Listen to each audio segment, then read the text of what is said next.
ایک سوال جو محترم آفتاب صاحب کو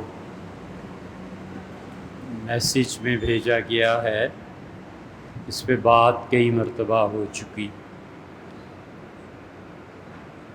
وہ بچہ جس کے والد کا معلوم نہ ہو، اسے عیدی سینٹر سے خریدنا یہ بہت بڑی نیکی کی بات، بہت بڑی نیکی کا کام۔ حضرت عمر رضی اللہ عنہ اور سیدنا علی رضی اللہ عنہما ایسے بچوں کو نہ صرف یہ کہ خوشی سے لے لیتے تھے، بلکہ اس کے ساتھ ساتھ خاص طور پہ ان کی تعلیم اور تربیت کا بھی بندوبست کرتے تھے۔ اور حضرت عمر رضی اللہ عنہ نے ایک ایسا بچہ لے لیا تھا جس کو کوئی خاتون گلی میں چھوڑ گئی تھی، تو سیدنا عمر رضی اللہ عنہ ان سے اتنی محبت، اتنے تعلق کا اظہار فرماتے تھے کہ صحابہ رضی اللہ عنہ کہتے ہیں امیر المومنین ہونے کے باوجود، اتنی ہیبت اور اتنے رعب کے باوجود اس بچے کو اپنے کندھے پہ بٹھا لیتے تھے، اور اس کے منہ سے تھوک یا لعاب گرتا تھا اور وہ ان کے کپڑوں کو اور ان کے کندھے کو اس میں گیلا کر دیتا تھا، لیکن اس کے باوجود وہ اس بچے سے ہنستے کھیلتے تھے۔ دوسری بات جو آپ نے پوچھی ہے، یہ خرید و فروخت جو ہے اس کو نہیں ہونا چاہیے۔ جس حد تک ہو سکے اس کے پیسے ادا کرنا، اس سے بچنا چاہیے، اور کسی بھی سینٹر کے لیے یہ جائز نہیں ہے کہ وہ انسانی بچوں کی خرید و فروخت کا کوئی کاروبار شروع کرے۔ تیسری چیز جو آپ نے دریافت فرمائی ہے، اس بچے کا حسب و نسب کیا ہوگا، وہ عیدی سینٹر والے جو بتا دیں کہ کوئی آدمی اپنا نام لکھ لے۔ سیدنا عمر رضی اللہ عنہ کے پاس ایک بچہ لایا گیا تھا، تو امیر المومنین رضی اللہ عنہ نے فرمایا تھا کہ یہ اسٹیٹ کا بچہ ہے، اور پھر اپنا نام فرمایا تھا کہ اس بچے کے والد کے طور پہ میرا نام لکھ لو، کیونکہ یہ بچہ در حقیقت اسٹیٹ کی ملکیت ہے۔ اس بچے کے جتنی بھی رشتہ داریاں اور جو چیزیں ہیں، جب پالنے والوں کے پاس وہ بالغ ہو جائے گا تو اس پہ تمام احکامات وہ لاگو ہوں گے جو احکامات غیر محرم کے ہوتے ہیں، یعنی وہ دوسرے بچے اس کے دوست بن جائیں گے، حقیقی بھائی نہیں بنتے۔ وہ لڑکیاں بہنیں کہنے کے تو ہیں مگر ان کو پردہ کرنا پڑے گا۔ عمر چھوٹی ہے تو، اور ماں کا رتبہ جس سے اختیار کیا ہے وہ اگر اس بچے سے عمر میں کم ہے، یا کمی کا مطلب یہ کہ ان کی عمر تھوڑی ہے، تو اس سے پردہ کریں گی۔ یہ سارے احکامات اسی طرح سے لاگو ہوں گے۔ رکوع اور سجدے میں یہ جو دوسرا پیپر آیا ہے، انگلش میں جو سوال لکھے ہیں دو، انشاءاللہ اس کو آئندہ لے لیں گے۔ نماز اوپر پڑھ لیجئے۔ رکوع کی دعاؤں کے متعلق آپ نے دریافت فرمایا ہے، یہ پہلے بھی گزر چکا کہ رکوع میں حضور صلی اللہ علیہ وسلم یہ پڑھتے تھے اللہم لک الحمد کما ینبغی لجلال وجہک وعظیم سلطانک۔ اے اللہ ساری تعریف تیرے لیے ہے، اللہ اتنی زیادہ میں تیری تعریف بیان کرتا ہوں جو تیری بلند ذات کے مطابق ہو، وعظیم سلطانک، اور جتنی بڑی تیری سلطنت ہے اے اللہ اس کا چپا چپا بھر جائے میں جو تیری تعریف کرتا ہوں۔ رکوع میں حضور صلی اللہ علیہ وسلم کبھی کبھی یہ دعا بھی مانگتے تھے سبحان ذی الجبروت والملکوت، اوپر چلے جائیے نماز کے لیے، سبحان ذی الجبروت والملکوت والکبریاء والعظمہ۔ کبھی کبھی حضور صلی اللہ علیہ وسلم رکوع میں یہ دعا مانگتے تھے اللہم لک رکعت، اللہ میں نے آپ کے لیے رکوع کیا، ولک اسلمت، اللہ میں نے تیرے لیے اسلام قبول کیا، وبک آمنت، اور اللہ میں آپ پہ ایمان لایا، وانت ربی، اللہ مجھے پالنے والا تو ہی ہے، خشع سمعی و بصری، میری آنکھیں جھک گئیں اور میرے کانوں نے اپنے آپ کو بچھا دیا، و مخی و عظامی، اللہ ہڈیوں کے اندر جو گودا ہے، جو میرا دماغ ہے اور میری ہڈیاں، و عصبی، اور میرے جتنے بھی اعصاب ہیں، و مستقلت بہی قدمایا، اور جن 2 پاؤں کی طاقت کے ساتھ میں کھڑا ہوں، للہ رب العالمین، اللہ یہ سب کا سب تیرا ہے، یہ سب کا سب میرا نہیں تیرا ہی اپنا ہے، اس رب کے لیے جو تمام جہانوں کو پالتا ہے۔ کبھی کبھی رسول اللہ صلی اللہ علیہ وسلم رکوع میں یہ دعا بھی مانگتے تھے، سبحانک لا الہ الا انت، اللہ تیرے علاوہ کوئی خدا نہیں اور تو ہر عیب سے پاک ہے۔ سجدے میں بھی حضور صلی اللہ علیہ وسلم ایسی ہی دعائیں مانگتے تھے۔ اگر آپ کو ضرورت ہو تو آپ اس کو جو لوگ بھی یہ کام کرتے ہیں، اس کا یہ کیا کہتے ہیں، جو یہ کام، یہ جو کیمرہ وغیرہ ہے، جو بھی ان لوگوں سے منگا لیجیے گا، مجھے اس کا کچھ پتہ نہیں۔ اس لیے رکوع اور سجدے میں دعائیں وغیرہ جو ہیں انہیں طویل مانگنا چاہیے، خاص طور پہ جمعے میں احتیاط کرنی چاہیے۔ حضور صلی اللہ علیہ وسلم نے فرمایا، احمق ہے وہ مولوی و عالم دین جو لوگوں کو خطبہ لمبا کرے اور نماز چھوٹی پڑھائے۔ اس لیے جتنے منٹ کا خطبہ دیا جاتا ہے، نماز بہرحال اس سے لمبی ہونی چاہیے۔ کیا شوق ہے کہ اپنے آپ کو بے وقوف، اور وہ بھی رسول اللہ صلی اللہ علیہ وسلم کی زبان سے کرا۔ امیر المومنین سیدنا عمر رضی اللہ عنہ مسجد نبوی میں غمزدہ لیٹے تھے، حضرت سعد رضی اللہ عنہ آئے۔ یہ بھی واقعہ آج ہم نے جمعے کی بیان میں بھی سنایا ہے۔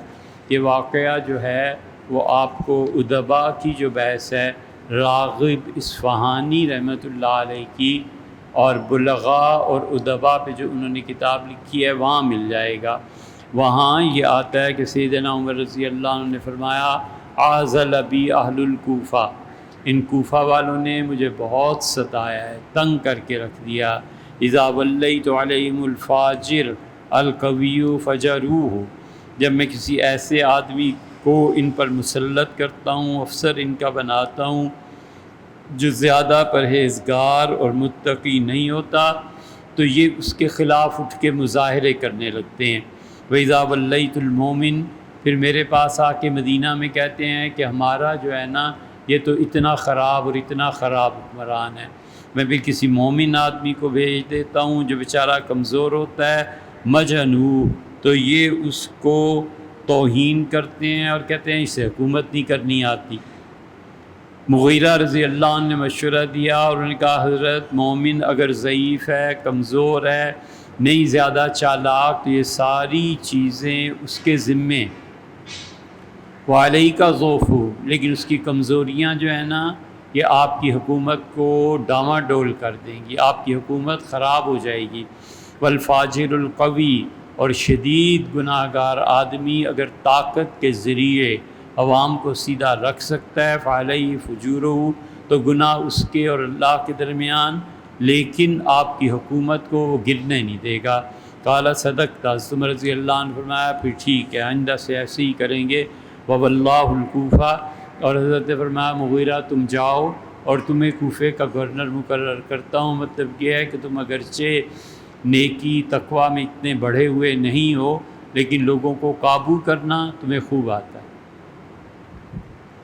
مغیرہ رضی اللہ عنہ اتنے ذہین تھے، ایسی بات ان کی یاد آئی، ہمیشہ 4 شادیاں رکھتے تھے، طلاق بھی دے دی تو فوراً چوتھی کر۔ ایک جگہ پیغام بھیجا تو انہوں نے کہا، حضرت ہم نہ تو نہیں کر سکتے، آپ صحابی ہیں حضور صلی اللہ علیہ وسلم کے، لیکن آپ کی عمر میں اور ہماری بچی کی عمر میں بڑا فرق ہے۔ تو فرمانے لگے کہ تم اس کا رشتہ کہاں کرو گے؟ ان کا ایک اور لڑکے کا رشتہ بھی آیا ہوا ہے، وہ بھی بڑے مالدار آسامی۔ تو فرمایا تم اس طرح نہیں کر سکتے کہ اس لڑکی کو اور مجھے گفتگو کا موقع دو اور وہ لڑکا بھی بات کرے، پھر اس کے بعد لڑکی پہ چھوڑ دو، جو وہ انتخاب کر لے۔ بات ہوئی، لڑکی نے بات کی، اس نے کہا کیا کماتے ہو، کتنی آمدن ہے؟ تو اس نے کہا آمدن تو ایک ایک پائی گن کے خرچ کرتا ہوں، ماں باپ کو بھی دیکھتا ہوں تو پورا حساب کرتا ہوں کہ امی نے کتنے خرچ کیے اور ابا کتنے پیسے لے گیا۔ پھر اس کے بعد باری تھے سے مغیرہ رضی اللہ عنہ کی، تو مغیرہ رضی اللہ عنہ سے ساری چیزیں پوچھی۔ اس سے کہا حضرت آپ خرچ کیسے کرتے ہیں پہلی بیویوں کو؟ ان کا مجھے نہیں بھی یہ خرچے آتے، میں تو سونے کے سکوں کی ایک تھیلی بھر کے اپنی 3 بیویوں میں سے ہر ایک کو ایک ایک دے دیتا ہوں، پھر جب ختم ہو جاتا ہے پیسہ پھر وہ کہتی ہیں پھر میں دے دیتا ہوں، پھر کہتی ہیں پھر دے دیتا ہوں۔ میں نے کبھی نہیں حساب رکھا اور نہ یہ لیا پوچھا ہے کہ کہاں خرچ کرتی ہو، وہ اللہ کی نیک بندیاں اچھی عورتیں ہیں، جہاں بھی خرچ کریں میرا کوئی دخل نہیں، اور اگر چوتھی ہو گئی تو اس کے ساتھ بھی یہی ہوگا، سونا دے دیا کروں گا، خرچ کر لے گی، نہ میں نے پوچھنا ہے۔ تو اٹھی اور ماں باپ سے کہنے لگی یہ زیادہ اچھا ہے، یہ بوڑھا زیادہ اچھا۔ جیسے مغیرہ رضی اللہ عنہ کی جو سیاست تھی نا وہ ایسی تھی، تو عمر رضی اللہ عنہ کا تم ہی چلے، بوڑھوں کی ویلیو ہمیشہ رہتی ہے۔ ہاں جی، دل جوان ہو بس۔ وَكَانَ يَقُولُ أَبْدَأُ أَشْكُو إِلَى اللَّهِ بِلَادَةً أَمِين۔ سیدنا عمر رضی اللہ عنہ کہتے تھے میں اللہ سے شکایت کرتا ہوں، یعنی اللہ تعالیٰ ہی سے شکوہ ہے کہ میں کیا کروں۔ جو آدمی بہت نیک اور پرہیزگار ہوتا ہے یا اللہ وہ زیادہ عقل مند نہیں ہوتا، کند ذہن ہوتا ہے، جو کسی نے کہہ دیا بس سن لیا۔ وَيَقْظَةَ الْخَائِنِ، اور اللہ میری حکومت میں جو چور ہیں نا یہ سوتے نہیں، مطلب ہے کہ چور بڑے چالاک، بڑے حاضر دماغ، انہیں پتہ ہوتا ہے کہاں کہاں سے گورنمنٹ کا پیسہ برباد کرنا ہے، یہ اپنا کام کر جاتے ہیں، اور جنہیں میں بھیجتا ہوں وہ نیک پاک لوگ، ان کو خبر ہی نہیں ہوتی کہ کیا سے کیا ہو گیا۔ سوس والے آئے، ان لکھا ہے کہ انہوں نے شکایت کی کہ جو آپ کا گورنر ہے وہ بہت زیادہ خراب آدمی ہے۔ فاستحضروا، انہوں نے کہا بلا لو اس کو، پھر وہ آ گیا کبھی، تو انہوں نے اسے ڈرایا اور انہوں نے کہا اشد من الخیانت یا امیر المومنین، امیر المومنین پرلے درجے کا مال لوٹنے والا ہے۔ تو انہوں نے ٹیک لگائی، بیٹھ گئے اور ٹیک ہٹا دی، اور ان کا قالوا لم یسجد للہ سجدۃ قط، ان کا حضرت ایک نماز ایک سجدہ کرتے ہوئے ہم نے اس ظالم کو نہیں دیکھا، بالکل نماز نہیں پڑھتا، اور پیسے کی خورد برد یہ سب ہوتی ہیں۔ ظاہرتاً منذ ولی سوس، جب سے سوس کا علاقہ اس نے سنبھالا ہے کبھی مسجد نہیں آیا۔ فقال، تو انہوں نے فرمایا ما ابالی اللہ یصلی داخلا او خارجا، یہ نماز گھر میں پڑھتا ہے مسجد پڑھتا ہے، میری کوئی غرض نہیں ہے اس سے۔ اذا ہوا ادى الامانہ، جب تک کہ میں تحقیق کر لوں گورنمنٹ کا پیسہ اس نے اگر گڑبڑ نہیں کیا تو میں اس الزام پہ کہ یہ نماز نہیں پڑھتا میں اسے بے دخل نہیں کروں۔ یہ ہے، اس لیے جو آپ نے سوال بھجوایا تھا ادریس سلیمان صاحب، یہ اس کا جواب ہے، آپ کو اس کی فوٹو کاپی چاہیے ہو تو بتائیے گا۔ ایک سوال یہ کیا ہے کہ کسی حدیث میں آیا ہے کہ حضور صلی اللہ علیہ وسلم سے فرمایا کہ دم کٹا درود نہ پڑھو۔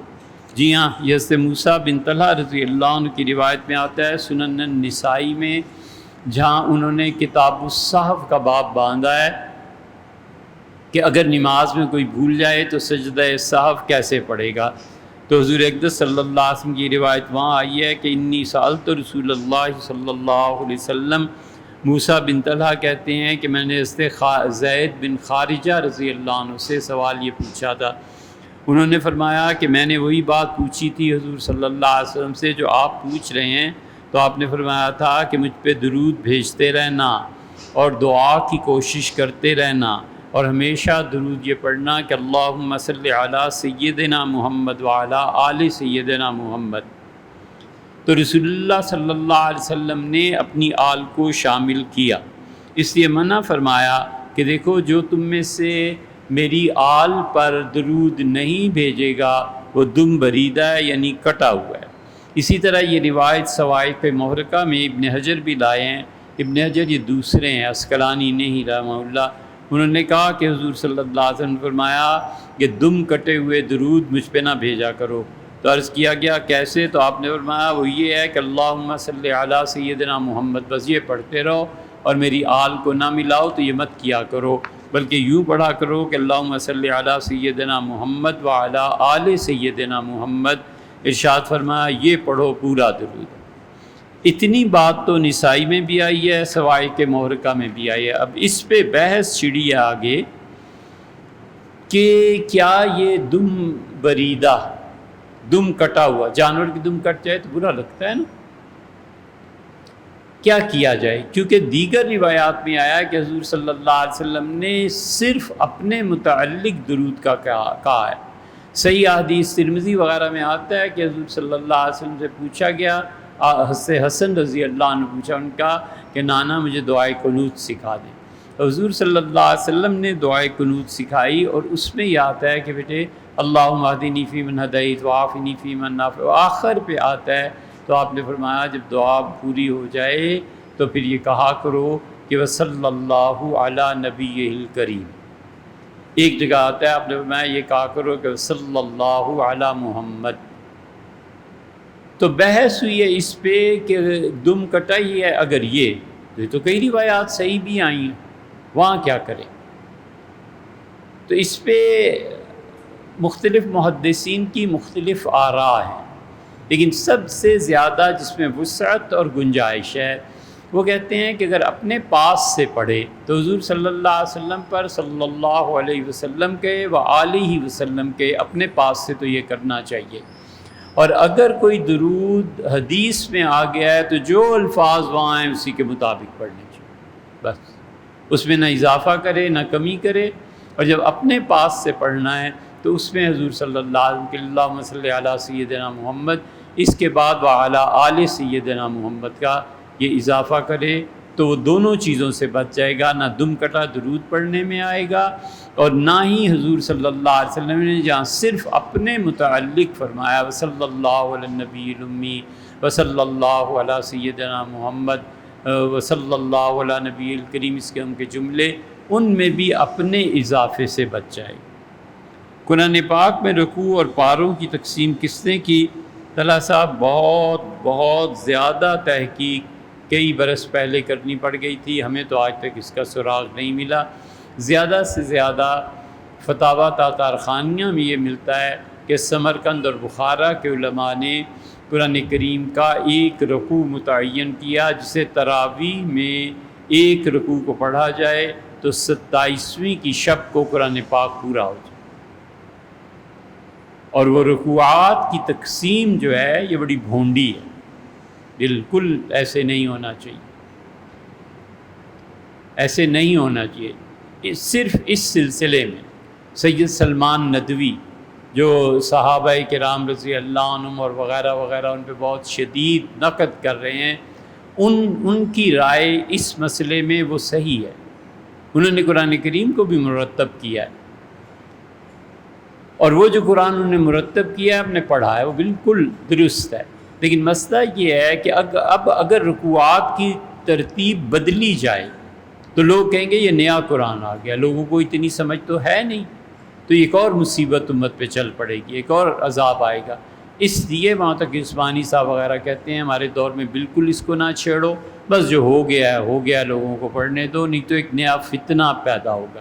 تو دونوں آرام نے ذکر کر دی، اس سے ہمیں پتہ نہیں چلا. صحابہ حتیٰ کہ صحابہ رضی اللہ عنہ دور تک کجا. اب دیکھ لیں آپ جو قرآن کریم یہ لیبیا سے سعودیہ سے چھپتے ہیں ان میں رکوعات کی وہ تقسیم نہیں ہے جو ہمارے ہاں پاک و ہند میں رائج. آپ بیان کائنات صاحبائیں تفسیر سن رہی ہیں، لکھنا چاہتی ہیں واٹس ایپ پہ اپنے، میں اس کی اجازت بھئی اس میں کون سی ایسی اجازت کی بات ہے، ہمیں یہ معلوم ہی نہیں اور اتنا وقت بھی نہیں ہوتا کہ یہ چیزیں ان کے ذریعے تفسیر بھیجیں، اور کوئی اچھا بھی نہیں لگتا کہ ہم یہ کہیں کہ سنا کرو. میں نے لیڈی ڈاکٹر سے علاج کرنے سے پہلے یہ منت مانی تھی کہ اللہ تعالیٰ مجھے اولاد عطا فرمائیں تو میں 100 نفل ادا کروں گی اور صدقہ بھی کروں گی. اللہ تعالیٰ نے ہم پہ کرم فرمایا، میں نے صدقہ بھی دیا، نفل بھی پڑھے، کھانا تقسیم ہو گیا، اور 80 نفل میں پڑھ چکی ہوں، لیکن میں امید سے تھی اور وہ ضائع ہو گئی۔ عام دنوں میں روزانہ کی بنیاد پر صدقہ دیتی ہوں اور حاجت کے نفل پورے کرتی ہوں۔ بی بی کوئی چیز فاطمہ صاحبہ آپ کے ذمے نہیں رہی، کیونکہ بچہ ولادت پاتا، سانس لیتا، پھر وہ ولادت کا عمل مکمل ہوتا نا، وہی نہیں ہوا۔ تو جب وہ نہیں ہوا تو 100 نفل اور صدقہ جو آپ نے مانا تھا وہ بھی نہیں ہوئے۔ آپ نے نظر مانی تھی کہ اللہ تعالیٰ اولاد دے تو میں پھر کروں گی، تو اولاد تو ہوئی ہی نہیں۔ وہ تو ابتدائی جو بھی مراحل تھے اس میں، تو اس لیے نہ آپ پہ یہ 100 نفل ہیں، 80 آپ نے پڑھ لی ہیں، تو اللہ آپ کو اس کا اجر دے گا۔ درود تنجینا پڑھنا کیسا ہے، اس کے فوائد، ثمرات اور ریاضت پر تفصیلی رہنمائی فرمائیں۔ اس کے پڑھنے میں کوئی حرج نہیں ہے، یہ درود شریف ہے اور مستحب ہے حضور صلی اللہ علیہ وسلم۔ مسئلہ اتنا سا ہے کہ نبی کریم صلی اللہ علیہ وسلم پہ جو صلاۃ و سلام پیش کیا جائے، کیا امت کو اس کی اجازت ہے کہ وہ اپنے پاس سے بہتر الفاظ درود شریف کے بھیجیں، سلام بھیجیں، اردو میں، پنجابی میں، فارسی میں، عربی میں، یا یہ اجازت نہیں ہے اور صرف وہ درود پڑھے جائیں گے جو کتاب و سنت میں آئے؟ اختلاف اس پہ۔ ہمارے حنفی فقہا نے بہت وسعت اختیار کیا، وہ کہتے ہیں بالکل ٹھیک ہے، جو شخص جو بھی مناسب سے مناسب الفاظ حضور صلی اللہ علیہ وسلم کے لیے استعمال کرے، ان الفاظ میں بے ادبی نہیں ہونی چاہیے، ولیعوذ باللہ، وہ سب صحیح، ہمارے نزدیک کوئی حرج نہیں، بشرطے کہ ان الفاظ میں شرک نہ ہو، بشرطے کہ ان الفاظ میں حضرت نبی کریم علیہ الصلاۃ والتسلیم کی توہین نہ ہو۔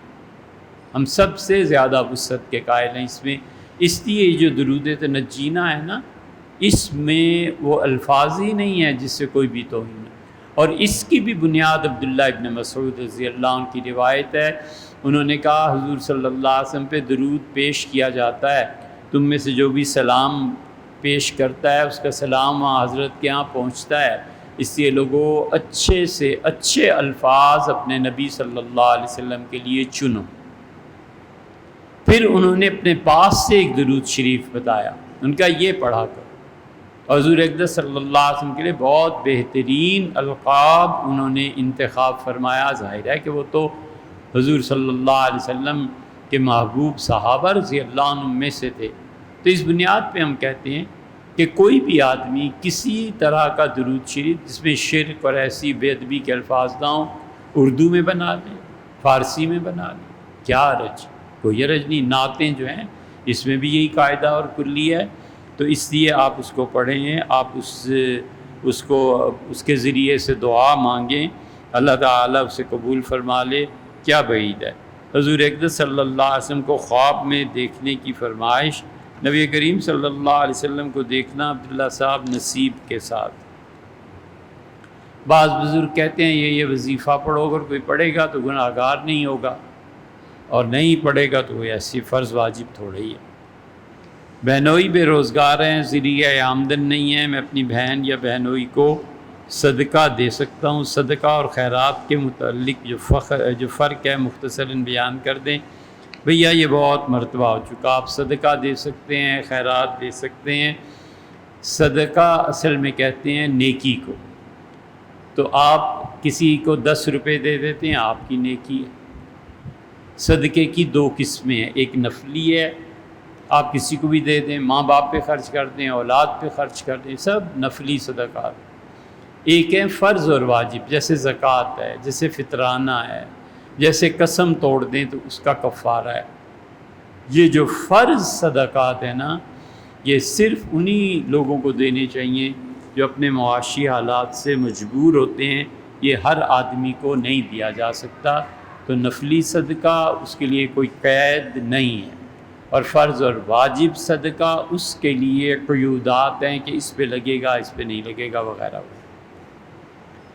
خالہ نے دودھ پلایا، میری عمر 1.5 سال تھی، میری والدہ اس وقت گھر پہ نہیں تھی، اور انہوں نے والدہ سے پہلے سے اجازت لے لی تھی۔ بعد میں ایک اور دفعہ بھی میری والدہ کی اجازت سے خالہ نے مجھے دودھ پلایا، میں نے 2 مرتبہ ان کا دودھ پیا، اور میں نے سنا ہے کہ امام شافعی رحمۃ اللہ علیہ کے نزدیک رضاعت کے ثابت ہونے کے لیے کم سے کم 5 مرتبہ دودھ پینا ضروری ہے۔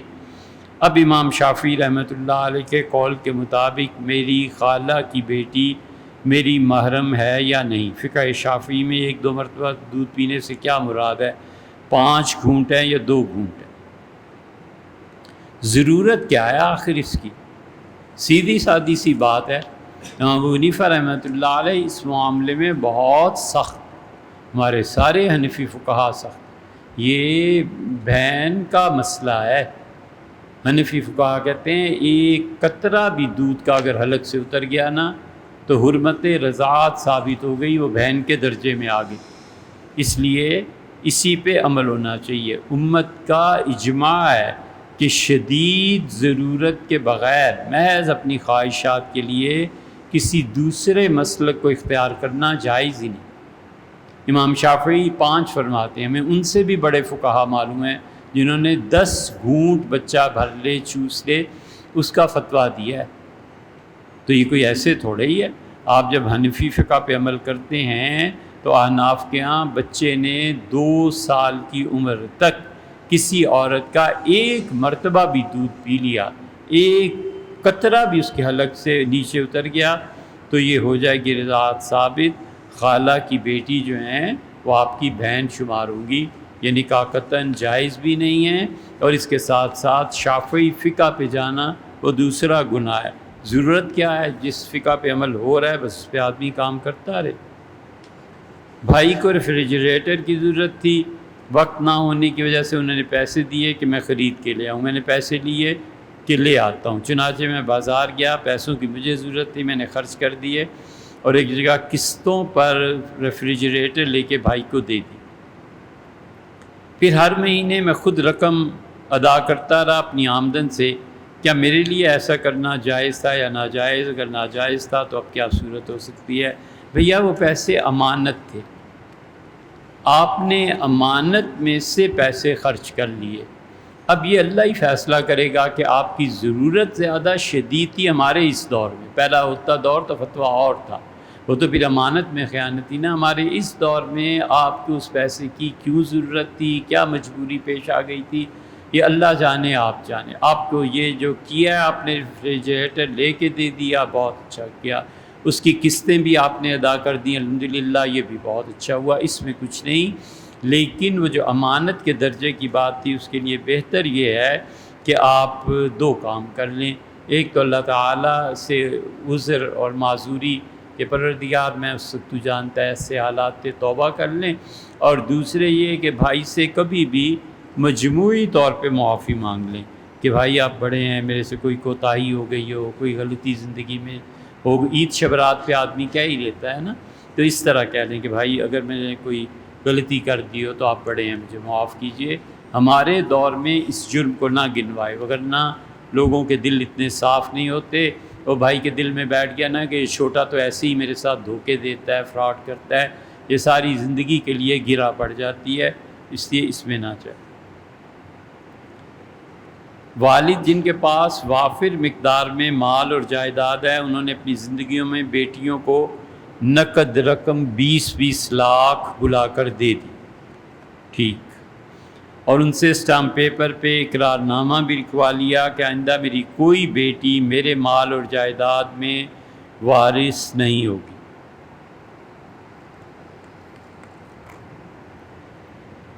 ہر بیٹی کو 20 لاکھ دینے کے بعد اور لکھوانے کے بعد انہوں نے باقی ساری جائیداد بیٹوں کو دے دی، جو 20 کے مقابلے میں کئی گنا زیادہ تھی، تو کروڑوں بیٹوں کو دے دیے، 20-20 لاکھ پہ ٹال دیا۔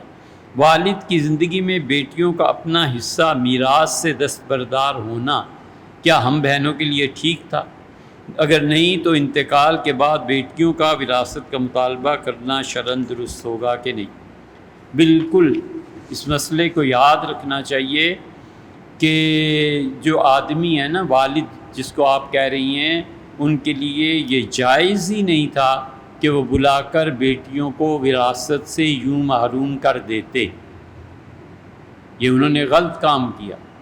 زندہ ہیں تو توبہ کرنی چاہیے، انتقال ہو گیا ہے تو اس وراثت کو بہن بھائیوں کو چاہیے کہ انسانیت اختیار کریں اور بیٹھ کے اس طریقے کے مطابق کریں جو شریعت نے کیا ہے، تاکہ والد اس گناہ کے عذاب سے نجات پائیں۔ حضور صلی اللہ علیہ وسلم 99 سال اللہ کی عبادت کرتا ہے اور مرتے وقت اپنے آپ کو جہنمی کر دیتا ہے۔ پوچھا، عرض کیا گیا کہ کیسے؟ آپ نے بولا جب وراثت کے حصے ٹھیک تقسیم نہیں کرتے، ان کے لیے جائز ہی نہیں تھا، لیکن انہوں نے 20 لاکھ آپ کو دے دیے، ملکیت ثابت ہوگی۔ بیٹوں کو بلا کر جتنا بھی انہوں نے قبضہ کرا دیا وہ سب ثابت ہو گیا، اب کچھ نہیں کیا جا سکتا، کیونکہ اپنی زندگی میں ایک چیز تقسیم کر دی تو یہ وراثت نہیں ہے، یہ ہبہ ہو جائے گا، یہ گفٹ ہو جائے گا، یہ تحفہ ہو جائے گا۔ اور وراثت شریعت کی طرف سے ہوتی ہے۔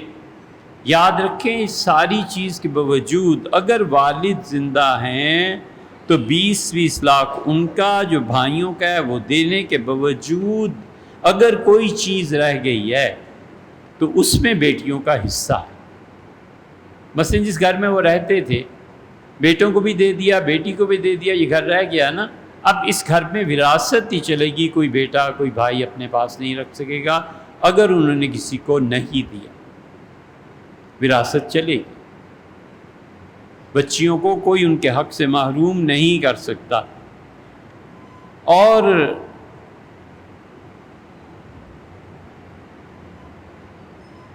جب یہ سب تقسیم ہو گئی، اب کوئی بھائی یا بہن یہ سمجھتی ہے کہ اگر والد نے یہ جو جائیداد زندگی میں دی ہے، یہ میرے پاس مثلاً 10 کروڑ آ گیا ہے، اگر والد کا انتقال ہو جاتا تو اتنے لاکھ اور اتنے حصے میرے بنتے، اتنے حصے اس کے بنتے، اتنے حصے اس کے بنتے۔ اب اس کا قبضہ ہے، اس کے پاس ہے سب کچھ، اس کے لیے رکھنا بھی درست ہے کیونکہ گفٹ آیا، اس کے باوجود اگر وہ حصے کر کے اپنے والد کی وہ جو گفٹ تھا اسے چھوڑ کے بہنوں اور بھائیوں کو دے، اللہ کے ہاں بہت بڑا اجر ہے اور برکت بھی۔ اللہ تعالیٰ اسے برکت بھی دے گا بقیہ مال میں، اور اس کے لیے بظاہر یہی چیز ہے جو کہ اس کو کرنی چاہیے۔ کیا میں یہ درود شریف پڑھ سکتا ہوں؟ اللہم صلی علی سیدنا و مولانا محمد صلی اللہ علیہ وسلم وعلی سیدنا علی کرم اللہ وجہہ و سیدتنا فاطمہ رضی اللہ تعالی عنہ و سیدتنا زینب رضی اللہ تعالی عنہ و سیدنا الحسن رضی اللہ عنہ و سیدنا الحسین رضی اللہ عنہ وعلی آلہ و صحبہ و بارک وسلم۔ کس نے منع کیا ہے بھیا؟ آصف صاحب ضرور یہ درود شریف پڑھیے، کیونکہ اس کے آخر پہ پہنچ کے نا آپ نے حضور اقدس صلی اللہ علیہ وسلم کی آل کا بھی شامل کر دیا ہے، اس وجہ سے بھی درست ہے، صحابہ رضی اللہ عنہ کو بھی شامل کر دیا ہے، تو حضور صلی اللہ علیہ وسلم سے مستقل درود نہیں بلکہ ساری ان کی اولاد، ان کے اصحاب کو لے لیا ہے، اس لیے اس کے پڑھنے میں کوئی حرج نہیں۔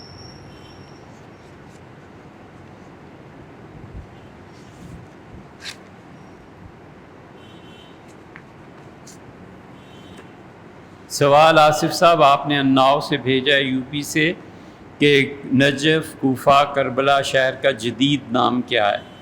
یہ اس کے نقشے ہیں جو میرے پاس ہیں، اور یہ لیٹسٹ اس کے میپس ہیں جو ہم نے ابھی نکلوائے ہیں اسی تحقیق میں، کہ ہمارے دور میں مثلاً کوفہ ہے تو کوفہ کا نام اب تک کوفہ ہی ہے، کربلا ہے تو اس کا نام کربلا ہی ہے۔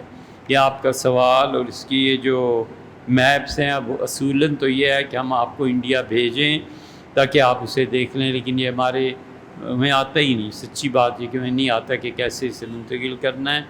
یہ آفتاب صاحب کے پاس چھوڑ رہا ہوں، آفتاب صاحب سے آپ بات کر کے منگوا بھی سکتے ہیں اگر ضرورت ہو۔